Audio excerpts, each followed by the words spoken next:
This is a fabulous episode about Commissioner Lin, who is the kind of most brilliant Chinese civil servant ever, who completely outwits the British and leaves Queen Victoria with a $10 million credit card bill.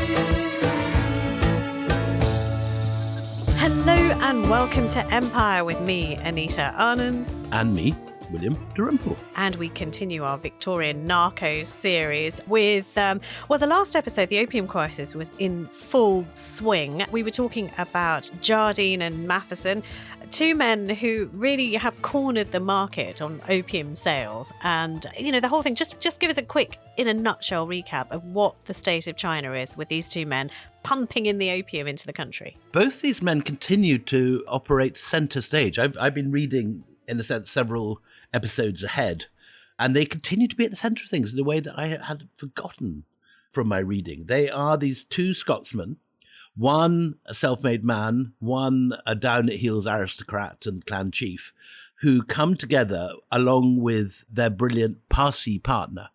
And they almost single-handedly, create the crisis, which resolves in the Opium War, but also are the kind of cheerleaders for the war. They are cheering on for conflict with the Chinese. They come out with a whole range of incredibly, to our ears, completely racist statements about what the Chinese are, how they're not creating this problem of opium addiction, they're merely servicing a demand, and talking about how the British need to get serious with the Chinese. And the poor Chinese are seeing their whole coastal region fall into anarchy as these drug gangs take over. Jardine and Matheson don't do the distribution for the drugs themselves. They just bring them to some of the islands off Hong Kong. And there they hand over the opium to a whole variety of Chinese brigands and coastal pirates and so on. And these guys become incredibly rich themselves and incredibly disruptive themselves. And they bring about a whole range of different problems. On one hand, they're obviously creating addiction, and more people are becoming economically useless as they just sit back on their hips, hence the phrase hipster, and puff opium. But also they create, like in Colombia during the Medellin cartel, they create an armed criminal set of gangs that disrupt activity. And in the final analysis, it's the amount of silver leaving the country. This sudden moment when the Chinese court authorities in Beijing realize that they're running out of silver, that silver's just leaving the country. There's nothing to make coins with. There's nothing in reserve. And this is the point at which the young emperor, the Daoguang emperor, realizes that he's got to take this problem seriously. Now, the Daoguang emperor himself had been quite a sort of amateur opium smoker himself in his youth, and he even wrote a nice poem about it. Yeah, but not a serious opium addict. But his problem was, we're talking about a reign that stretches from 1820 to 1850, is that he is a weak man. He allows his court officials to do whatever they want. A lot of that opium that's smuggled in is because, as Jardine and Matheson point out, there's so much corruption in the court. You can make, the court work for you. There's basically no wall to stop their operations. And, opium traders are operating, it's sort of covertly off the port of Canton, but everybody knows it. A stronger man would have been able to take a stronger hand against them. But you've got a weak emperor in place who's just unable to either to hear the truth of what's going on, because maybe his corrupt officials aren't telling him, or just too weak to do anything and take a stand against them. And I'm not sure which it is, William, whether he's just not hearing the problem or acknowledging the problem or hiding from the problem or just completely blissfully unaware of the whole problem. Well, as this episode will show, there are still many strengths to the Chinese system. And I think it's important to recognize that the civil service of China, the Mandarin system, which has been since time immemorial connected to a series of super competitive and difficult exams on the Confucian classics since the time of the Tang dynasty, if not earlier. These produce often officials of great brilliance. This is definitely a country that has a problem, one that's largely caused by these two Scotsmen. But I think one should also accept that this is the second largest empire in the world after the British at this period. The Chinese court rules over an area the size of Europe. And the officials who rise to the top are often men of extreme high caliber. And we're going to talk about one of those in this episode, Commissioner Lin. Incidentally, we should also say that the competitive examinations for the civil service are the things that give the British the idea to have competitive exams in their service, which is only introduced at this period after contact with China. And this is one of the points that Amitav Ghosh makes in his wonderful Smoke and Ashes in his final chapter, that while the British are quite capable of being rude about the Chinese, they're not so obtuse as not to learn from them. Oh, that's really interesting. Because initially, I mean, the ones who go out are sort of the sons of friends. Yeah, Sort absolutely. of thick. You like milkshake, thick and sweet and not very capable. But then when the competitive exam comes along, you have a whole different cadre of people who are much more effective in the Indian civil service. I don't remember the date that competitive exams are introduced into the East India Company and indeed the British civil service, but it is the mid-19th century. It's this period. And I think there is a strong argument to be made that it is on the Chinese model. Tell me about Commissioner Lin, because I'm absolutely fascinated, because here is a man with a straight back and who is not corrupt and who is very much somebody to be admired. So, I mean, tell us about Lin's issue, who certainly seems like a man of great capability who rises through the ranks. He certainly is. And he's from a family of declining aristocrats and landholders, very similar, fun enough, to the same class that often feed the East India Company. It's often those people who've fallen on relatively hard times but have memories of grandeur who send their kids out to India with a view to re-establishing the family fortunes. And this is very much what Lin Zexu is doing. His family are from Southeast China, a declining landholding clan, and they've actually been progressively bankrupted by preparing generations of sons for this examination system. His father allegedly ruined his eyesight through fruitless examination preparation, and he puts his son into the same harness, trying in a sense to redeem the family name. He did not succeed, but he hopes that his son Lin will do so. And Lin, who becomes a very celebrated figure and is again now a celebrated figure, there's actually a statue to him in Chinatown in New York as this epitome of an uncorruptible official. He, in his letters or memoirs later in life, recalls studying the Confucian classics through freezing days and endless nights in a broken down 3-room apartment with the north wind howling angrily, one lamp on the wall. Young and old would sit next to each other doing our reading and our needlework till the night was out. At age 12, he passes the first easiest level of the exams. Age 19, he passes the provincial exams. He goes up a stage from the local to the provincial. 7 years later, in 1811, he passes the metropolitan exam and on his third attempt. And finally, the imperial exams in 1811 at the age of 26. By this point, he's got the name Lin, clear as heaven. He's regarded as incorruptible, as incredibly honest. And he is the equivalent of the topper in the ICS exams. Yeah. The one who gets the highest mark. So, I mean, the jobs that he's given, first of all, they really test his mettle as an administrator. I mean, they're not glamorous jobs, but they're ones that you need to really be on top of everything in a huge sort of sprawling network of human beings. And it's important. So water management and flood relief.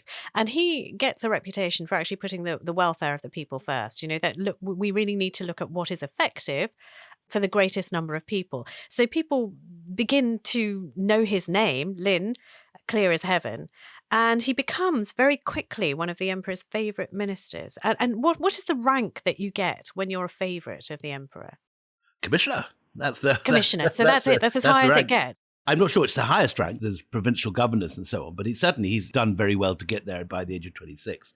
And he is consulted on this issue in 1833. On opium, on the drug issue. On opium and what All to right, do okay. with this growing criminalization, with this loss of silver, and with this growing problem of people who are just sort of not getting up from their beds all day. And in 1833, he writes a formal memorial to the emperor, to Daguang.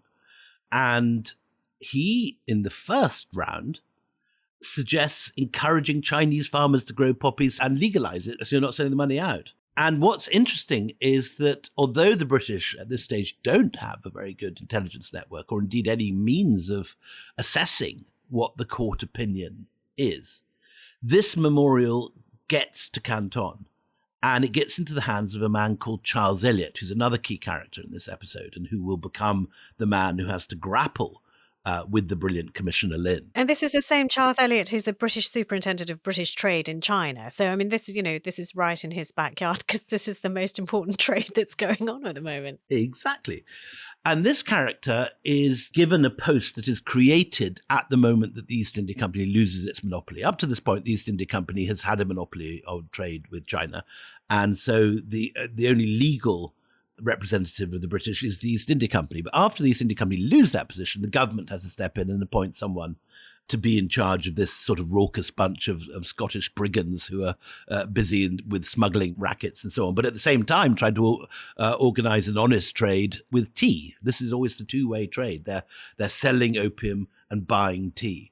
And so one half of their trade is covert and one side of their trade is overt. So he's there as the British superintendent of British trade in Canton, and it's a thankless task because he's really there to control these free traders who are richer than him and better paid. And who are uncontrollable. Often more influential. Yeah, and who don't listen to anyone. And what I've heard about Charles Elliot is that he is quite nervy, not very strong, doesn't like a conflict, would rather sort of bumble his way through something rather than tackle it head on. Is that a fair assessment of Charles That is Elliot? a very fair assessment. Well, I'm interested, though. Elliot is actually not born in Britain, though. He's born in Dresden. Why is he born in Dresden? But he does certainly come back and he joins the British Navy aged 14. So, I mean, it's just an interesting aside, probably leads us nowhere. Just looking at him in photographs, because we have photographs now. I mean, he looks distinguished. He looks like a geography teacher more than anything else, sort of white-haired, staring off into the distance, slightly weak chin. He doesn't strike a ferocious image. And he's had these slightly hopeless and thankless tasks all his career. He's previously been a protector of slaves in Guyana. So he's one of the officials whose first job as a young man is to keep an eye on would-be slavers coming off the west coast of Africa. So twice in his life, he's basically put in charge of stopping British brigands from breaking the rules that have been established.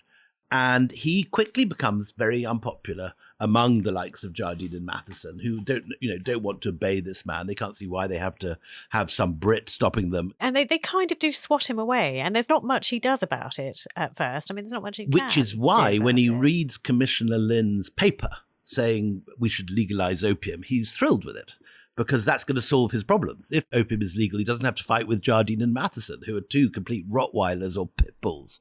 And no one and in their Elliot's right like, no, mind I don't really want to wants fight. I take don't on. want to argue. Can't we all just get along? And he forwards Commissioner Lin's paper to Palmerston with a letter that says, these documents are remarkable as a series of papers as has ever emanated from the government of this country in respect to foreign trade.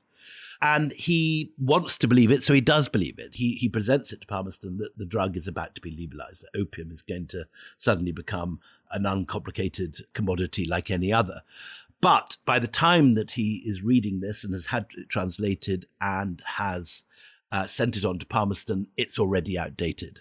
You're quite right. It is out of date. By the time Elliot is saying to the government, this is great. It's going to be legalized. We're going to be fine. Happy days. I can actually be the bureaucrat I was born to be, and I can just navigate this trade. And I don't have to deal with arseholes anymore. And they can't shout at me and they can't threaten me. And it is completely wrong because another high-ranking commissioner in the Imperial Chinese Court, Huang Zhuzhe, I hope I said it right, has submitted another memorial on opium. And he has a whole new approach of tackling it. What he says we should do is not legalize it, Commissioner Lin. That's not the answer. That is not what we do.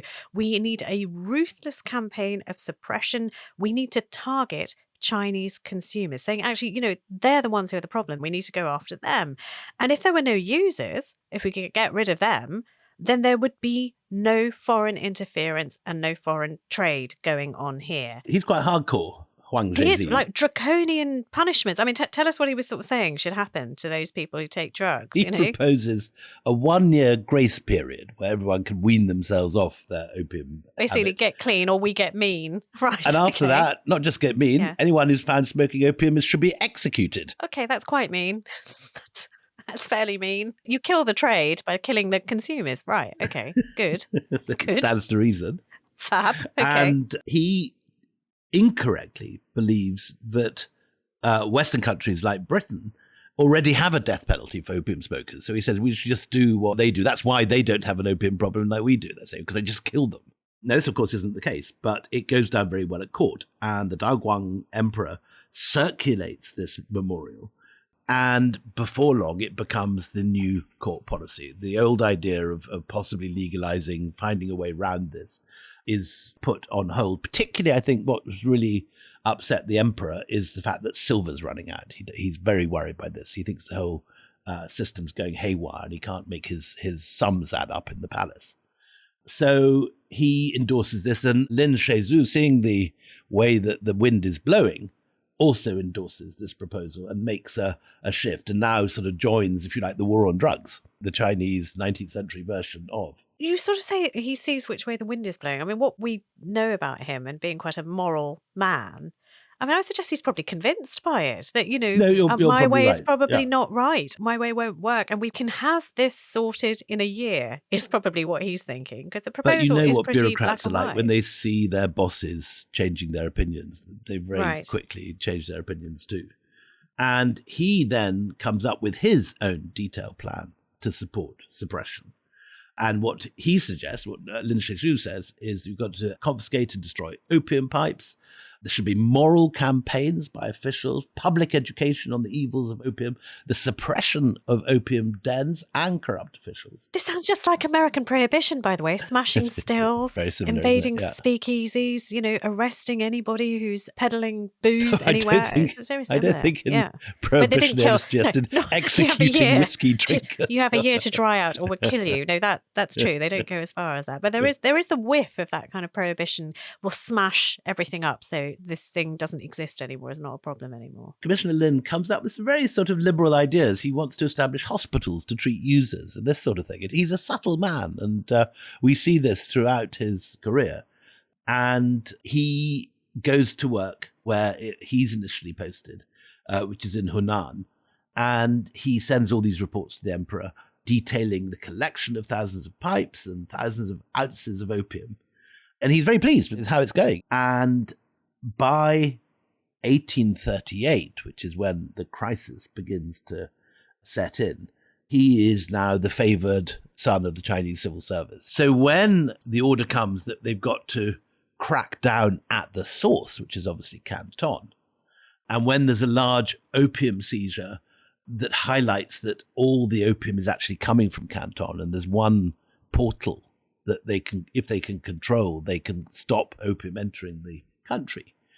This is the moment that Commissioner Lin is appointed as imperial commissioner, granting him extraordinary powers to act on the emperor's direct behalf, answerable to no one locally. He's acting directly on the emperor's orders. He's given command even of the naval forces near Canton. All the local officials have to support him. And so in January 1839, even as our friend Charles Elliot is optimistically writing letters to Lord Palmerston They're saying, going to legalise it. It's all going to be fine. it's all Yeah. going to be fine. Yeah. Commissioner Lin is on his way south with sort To of smash extraordinary things up. powers to Yes. smash everything up. Just reflecting on what you said before, that, he saw which way the wind is blowing. I mean, you may be right, because there is a very public display from the emperor of punishing any of those who do still push for legalization, because it doesn't go away. Lin writes the initial memorial on this, saying, I think we should legalize it, we'll make more money. He then abandons it. But there are others still in the court who say, actually, can we just talk, instead of putting people to death in a year, could we maybe just talk about taxes? Can we just have a chat about it? And the emperor does. I mean, for a weak emperor, he takes very decisive action, and he just weeds them all out of court. So Lin has jumped to the right side just in time, really, because his sort of, his war on drugs happens about the same time. So he's rising and rising. When does it dawn on Charles Elliot they may have got this wrong? Well, Charles may Elliot not be hasn't got happening. any idea of what's about to hit him. And instead, Lin Shizhu is making a sort of imperial progress with all his assistants and his new grand office. And he leaves Beijing in early January 1839. And he visits all the officials that he's sort of jumped over in this rapid promotion on the way. And he's a modest enough man to go to each of them on the way and ask for advice. And in particular, his old boss is a guy called Bao Shichen. And Bao advises him to clear a muddy stream you must purify the source. To put a law into effect, you must first create order within. And Lin interprets this as meaning that he should first arrest the corrupt officials and then completely cut off the foreign opium imports. So that's what's in his mind when finally in March 1839, and this is now when the metaphorical materials begin to hit the fan. I was thinking the same thing. Yes, it's like this is the moment. You just heard it. Yes, this is it. Yep. Okay. Yeah. And so 10th of March, he arrives in Canton, and rather like sort of Trump getting into office and creating complete mayhem from day one, this is what happens in Canton. The day he arrives, he initiates a mass arrest of all known Chinese opium dealers. Because I think everyone's known who's been dealing with it. Yeah, these guys it's not are a secret. big men You know where to locally. buy from. Yeah. And they're getting rich. Basically round up the people with the biggest houses over the last 5 years. Anyone wearing very expensive silks, round them up as well. Yeah. So he's going after the dealers, he's going after the corrupt officials, and then he begins to go after the materials. So he confiscates thousands of pounds of raw opium and tens of thousands of pipes. He just takes them and breaks them up. And he arrests 5 more people for opium crimes than the previous governor had done in the last 2 years. He does in a week. Wow. 2 Okay. years So it's worth a real of- round 'em up situation. Can I point out one thing? He also issues these proclamations which blame Canton as an entity, saying you have poisoned the nation, Canton. We find you guilty, Canton, of making the whole Chinese nation addicted to opium. So Canton is in the dock, which is, quite comical. It is such an extreme thing that, the man who gave him the clear a muddy stream speech, actually says, hang on, I didn't mean that. What are you doing? That's not what I meant. As he's rounding up relatives and everybody else, this is not what I said. But Lin is undeterred. And he has realized by December what is blindingly obvious, but I don't think the penny had completely dropped, that it's obviously the British that are behind all these problems. He'd always been focused on the sort of Chinese end of things. He's very much a local Chinese official, and he's dealing with the Chinese people. I've got a theory about this. Do you want a theory? It seems blindingly obvious that you want to stop the source. If you want to stop the source, you're not growing the stuff. Okay, so where is it coming from would be the obvious question. But this man is a domestic bureaucrat. So, when I sort of mentioned that he sort of rises to power dealing with water and flood relief and stuff, what he knows is domestic. What he knows is domestic policies and the valves to press. So when you're kind of almost blinkered that way, you can't look at foreign policy. You're not a foreign policy mandarin, if you like. But on December the 3rd, a small shipment of opium is captured right outside the British factory compound. I remember from the last episode that you have this very small area of Canton riverfront, which is where the foreigners have been penned into for 200 years. Yeah, a factory. And they're called the factories. That not because things are made there, but because it's full of factors, which are the East India Company officials. And one by one, they're lined up on the riverbank with the national flags, the French, the Americans, but the biggest one is the British. And on December the 3rd, they make this enormous capture of a shipment of opium. And in response, they decide they're going to make a demonstration in front of the British factory. So on December the 12th, a small body of soldiers appear in the plaza area in front of the factory, not on the riverside, but on the backside of the factory compounds. And they rather ominously erect a wooden cross in preparation for an execution. Crucifixion? Why a cross? I think he's going to be certainly tied up on the cross, but he's going to be strangled rather than crucified. Okay. Right. And the guy in question is the proprietor of a local opium den who's very well known. He's Chinese. He's not anything to do with the foreigners, but Lin wants the foreigners to know that they're in the crosshairs now. And so this cross is erected and a scuffle takes place because apparently it's some sailors take offense at the idea of a sort of crucifixion, and they try and tear the scaffold down. And a large crowd gathers and watches these sailors dismantle the gallows. And then the more rowdy sailors begin to shove the crowd, and they hit the people with sticks. And that's the point at which the crowd says, hang on, we're not standing for this. So the crowd pushes back, someone throws a rock, and it becomes a riot. And so things are not looking good. And the British and the Americans who have got involved in this, in what had been a scuffle and is now a full-scale riot, have to run back into their factory compounds and lock the gates. And by this stage, several thousand people are pelting foreigners with a hail of rocks and bricks from outside. They are hitting the windows and the Venetian blinds of the factory. It's a real mess. Anyways, soldiers arrive. So we're talking about Chinese soldiers who come to maintain order, right? Yes, okay. There are no British soldiers at this moment in anywhere near here. Can you just clarify that? Is that because in the factories you're not allowed British soldiers, or I mean, there's no armed presence to look after the British interests? I would presume in the there factory? must have been some sorts of guards, but they're probably in the pay of the government. And one of the things that's very interesting is that the British do not own their own factory. It's not exactly like an embassy compound where, you have your own soldiers and your own laws. So by the time that Charles Elliot turns up, because he has got his ships and he's got his armed sailors and marines, and he turns up that evening, having heard this, having come, I think he's been in Macau. And so that evening he turns up with 120 armed sailors, and all is actually peaceful. Everything has calmed down by the stage. It's evening time, everyone's gone home and having their dinner. But he realizes that this is a crisis point, and he's quite shaken by the scale of the riot. And apparently one of the British sailors or one of the British traders inside the compound had fired a pistol, and he missed his target. But Elliot writes a letter that night saying that if it hadn't missed, he was worried that there would have been a scene rather like the Iranians breaking into the British embassy in Tehran was it 1979? They would have been overrun. And so Elliot realizes this is now a very serious escalation, that had a gunners fired, luckily no one's actually been killed, but unless he takes firm action against smuggling, he now needs to intervene.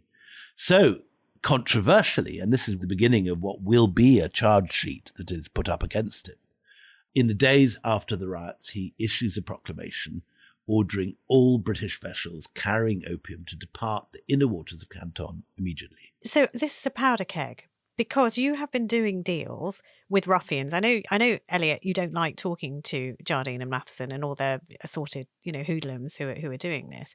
If you're suddenly telling them to stop and leave, they haven't been listening to you the whole time anyway. They probably have it in their minds that they're doing a great service because they're bringing, sort of loot back to Britain. And they also probably, in the back of their minds, think, we are British. Why aren't you protecting us? We could have been overrun. We could have been massacred. Where the hell are you? You've got gunships. Do something about this. So James Matheson, who never is one to shut up if he can possibly create a ruckus, writes that Elliot has adopted the novel course of assisting the government of China against his own countrymen. His own countrymen, right. So, I mean, Elliot, who's never liked these people anyway, sees it might be a good way to get rid of them, still thinks there's going to be a legal trade, which he, Charles Elliot, is going to be, sort of the knight in shining armour and sort it all out. Instead, is going to be trampled under the feet of the people he despises, who are the ruffians who never listen to him anyway. But actually, he's right, because this is a crisis point. This is the moment when Commissioner Lin has realised that he now has to do something specifically against the foreign factories. This is one of my favourite moments. So Commissioner Lin, who is an orderly fellow, as we know, and likes to do things by the book, first of all, in a very civilised Mandarin matter, gives a warning. So he drafts a lengthy letter to Queen Victoria, who he holds responsible for this.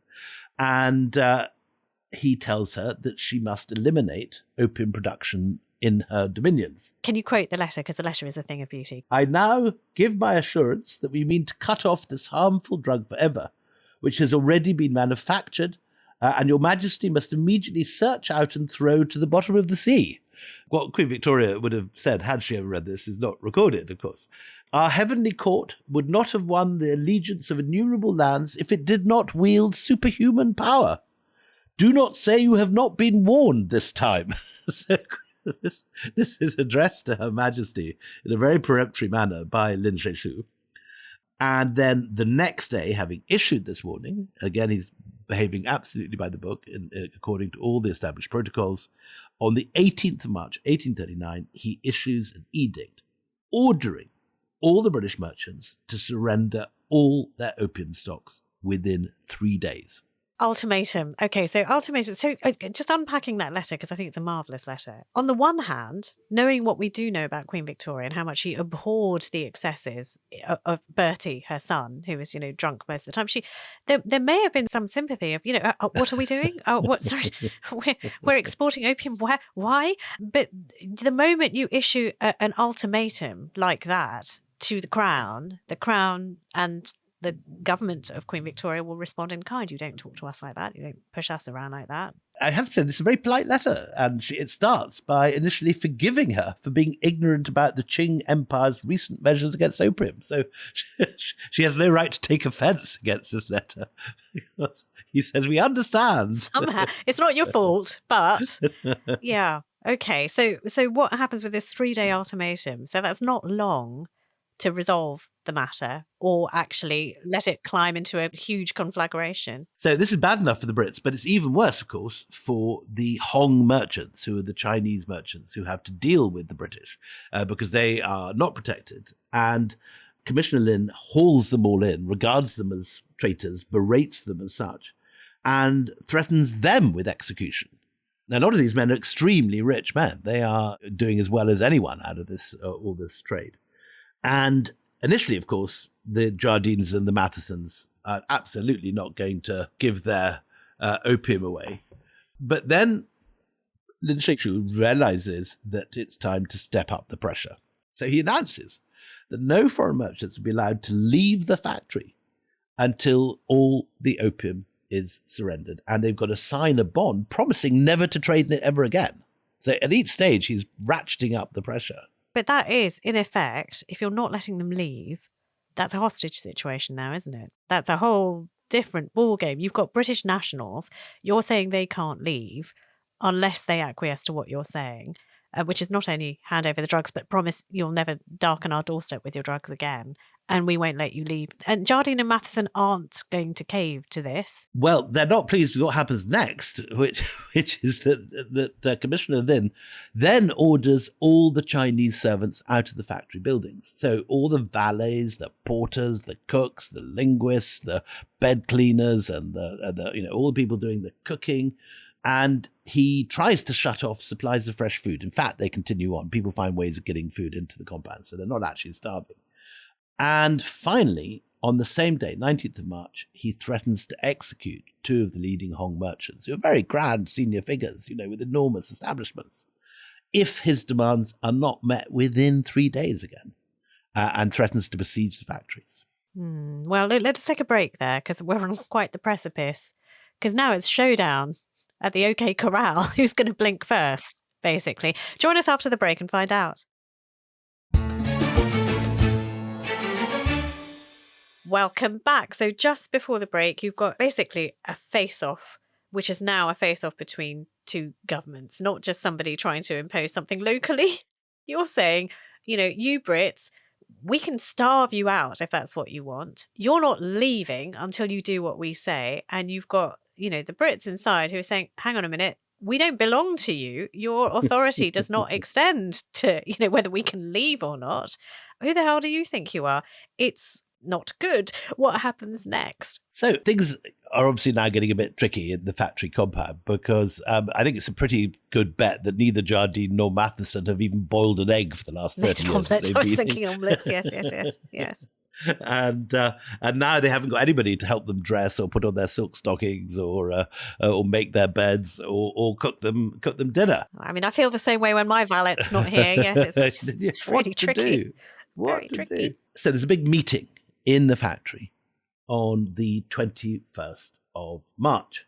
And the Hong merchants come into this meeting because the 2 leading Hong merchants are about to be executed imminently. And under this pressure, they begin to buckle. And it's the first time that the British have buckled.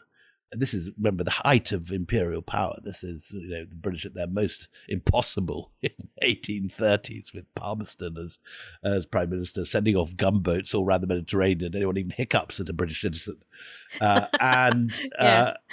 On the 21st of March, the Hong merchants advised them that if they were to hand over just 1,000 chests of opium, which is a lot, this will stop the executions of their colleagues the next morning. I mean, it's a real, everyone's in blind panic by now. Certainly the Chinese Hong merchants are. And they resist this, but it's clear that Commissioner Lin means business. So by the following day, the 22nd of March, there's suggestions that 4,000 chests of opium are going to have to be handed over in order to keep Commissioner Lin from killing their friends. Then one of the British officials, who I think was charged with pulling down the cross of the execution or the scaffold, but a guy called Lancelot Dent, and he is named by Commissioner Lin and called in for interrogation. And everyone remembers that the only time this happened before was in 1760, which is 70 years earlier, when a character called James Flint, who was an interpreter, was called into the city, and he was executed there and then, no one around him. So Lancelot Dean doesn't want to go in, very obviously, for very good reasons. Understandably. Yes, Okay. And just to add to the pressure, the two Hong merchants who were up for execution the following morning are paraded in chains with iron collars outside the gate. So Lin is not letting anybody relax. And this is the crucial moment. This is where everything that follows in the rest of the year is dependent on this decision. So Charles Elliot comes to the compound on the 24th of March. Just to remind people, Charles Elliot is the slightly chinless wonder who's managed to let Jardine and Matheson trample all over him, who has insisted this is going to be a legalised trade, who's insisted, I'm in control, everything's fine, nothing to see here. And this is typical of Elliot. He's always doing this sort of thing. He comes in and says, I'm here to protect Lancelot Dent. I will remain with you to my last gasp, he says. And they all sort of groan around it because this is the last person they want to be protected by. No. And there are now, they notice, soldiers stationed outside the factories to prevent anyone leaving. So on the evening of the 26th of March, there's now a week with these guys about to be executed. Everything very, very tense. For a week now. They haven't officially been allowed any servants. People actually have been letting food in quietly around the back, and chickens and the odd goat have been sort of smuggled in. And so no one's starving. It's not like they haven't eaten for a week. And on the 27th of March, without any consultation with the British government, obviously, the telegraph doesn't exist at this point as far as Canton. So there's nothing much Elliot can do, and he has to just sort of react as best he can. And he realizes it's going to be on him if Dent or anybody else is arrested or killed. I mean, potentially the army could march in and arrest and either lock up or kill the whole lot. So at this point, he realizes he's got very few cards in his hand. And so he takes the decision and he issues a notice ordering all foreigners in the factories in possession of British-owned opium to surrender it to him as the superintendent of trade.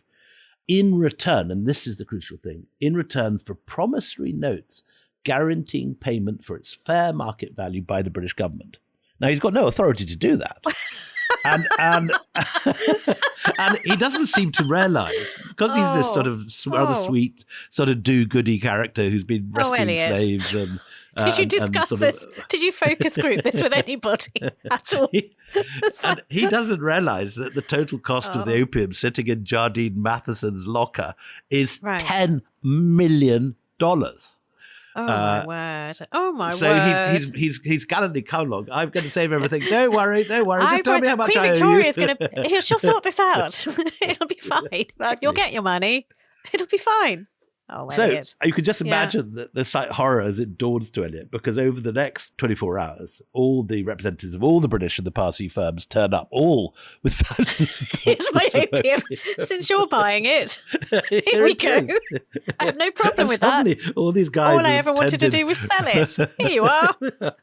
I don't care who buys it. You want to buy it? It's fine. But at the end of 4 days, no less than 20,283 chests of opium have been delivered into his care. Can I just say, Lin did offer to let them go for 4,000 chests. This is 20,000.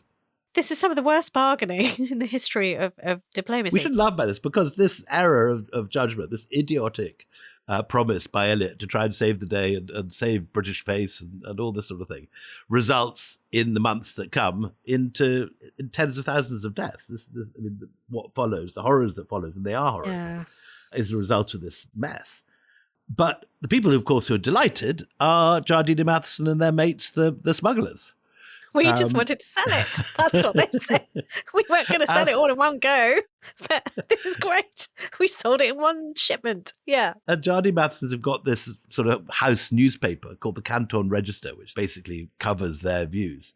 And it reports in a fit of jollity the following morning that, quote, the health of the young and lovely Queen of England has been drunk in flowing cups, on Her Majesty now being at the present moment the largest holder of opium on record. Just brilliant. She's our best customer, to Queen Vic. Who's just Vic? bought all of our drugs. Hooray! God save the Queen. Decades worth of opium. Do you know what, though? Just a second, because we're laughing, because Elliot is just hopeless and has just done something that the British government's going to fling in his face and go, you what?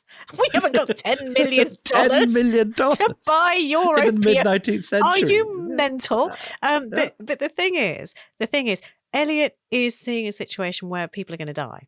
I mean, and there is no telegraph and there's nobody to ask and he has to do something. And poor guy. It's not. Yeah. I would not be in his shoes. I mean, I would have noticed that there was a problem a bit earlier, perhaps, potentially, and not had my head so stuck in the ground that I didn't notice. And I wouldn't have let Jardine and Matheson ride so roughshod, over me so they can do whatever they want. However, he's trying to do the right thing. What else is he going to do? It isn't just the Brits who are happy. Apparently, even some of the American houses have surrendered opium, saying something's got some British connection.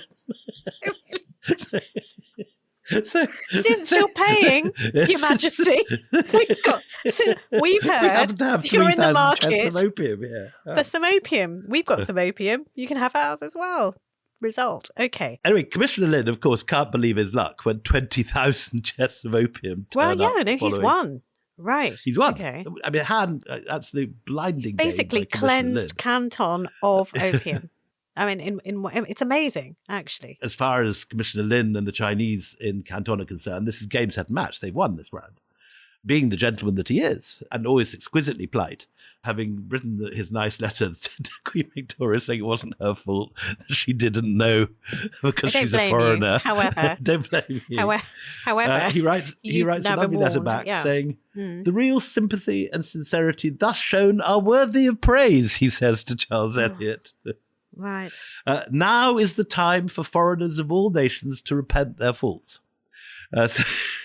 Polite, but very finger waggy. It's annoying. It's going to annoy them, isn't it? And the emperor is completely thrilled by this, and he sends a gift of the foie gras of the Chinese court, which is roebuck meat, which in its Chinese name, which is baolu, puns with the phrase promotion guaranteed. So it's a sort of literary pun. And Lin, again, being the kind of perfect gentleman, kowtows to the roebuck meat 9 times. And he's in such a good mood that he composes a poem to lychees, which are in flower at that moment. It's such a weird story. Can I read it to you? Yes, it's so weird. Yes, go Mists and rains from foreign seas darken Lin Tin. Suddenly I received a carved platter full of stars, 18 smiling young ladies. Your kindness refreshes like the green of the lychees. It's nice that he feels poetic. Can I ask, though, because we're coming to the end of this episode, what does he do with the shit ton of opium that is now in his custody from all over the place? What happens to that?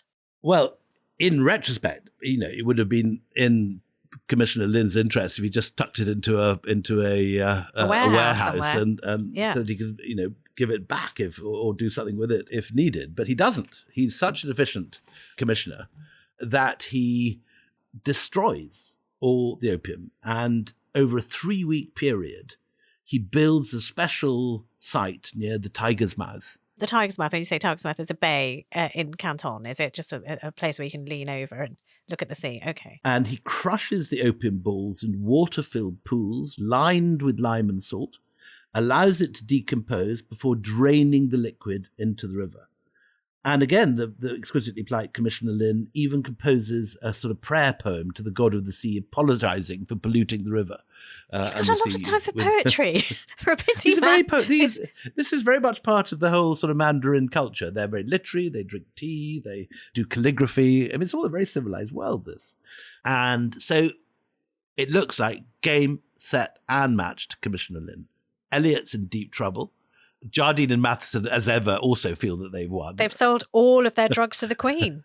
what's not to be their happy American about? friends. As anyone who's ever met them. Yeah, this is British. No, really, it's British. We're American, but it's British. Okay, but are they allowed out of the factory? I mean, have they been granted? Lin's got all of their chests of opium and is dumping it into the sea and apologising, writing poetry to apologise to the water. Fine, but what about those people who are in there? The pressure is off, yes. They're allowed to go off. I think they depart to Macau. The lockdown ends. The servants are allowed back in. They don't have to keep boiling their own eggs. But there's now this massive problem that Queen Victoria owes Jardine and Matheson and looking at your credit card statement at the end of the month going, I didn't buy this. What? 28,000 chests of opium? What is this? I did not buy this. Not me, Gov.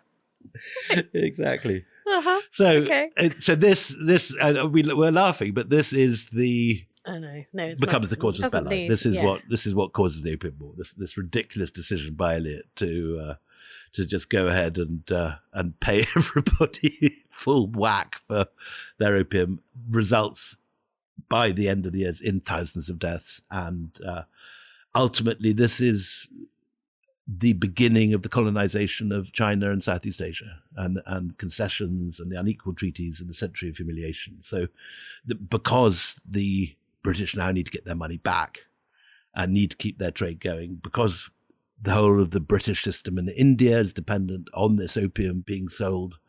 For a whole range of reasons, this solution, this victory of Commissioner Lin cannot be allowed to remain. So next episode, we'll see what happens. Yes. I mean, if you can't wait, as I always say when we do these mini-series, if you can't wait for the normal day when these things come out, all you need to do is join the club and then you get these things all in one big go. So thank you very much for listening. EmpirePodUK.com is where you have to go, EmpirePodUK.com. It's very good. There's a Discord community. You get early access to things and you get, sort of book lists and a newsletter, which is really very, very good. And also, do press the follow button if you're new to us. I know a lot of you have joined during our Ireland series and we have loved that and loved meeting you. A lot of you getting in touch about that. So, if you do want to stay with us, we'd love you to stay talking about Victorian narcos, best title for a series ever, the biggest drug dealers in world history. What happens next when Queen Victoria catches sight of her credit card bill? It's not going to be good. Join us then. It's goodbye from me, Anita Anand.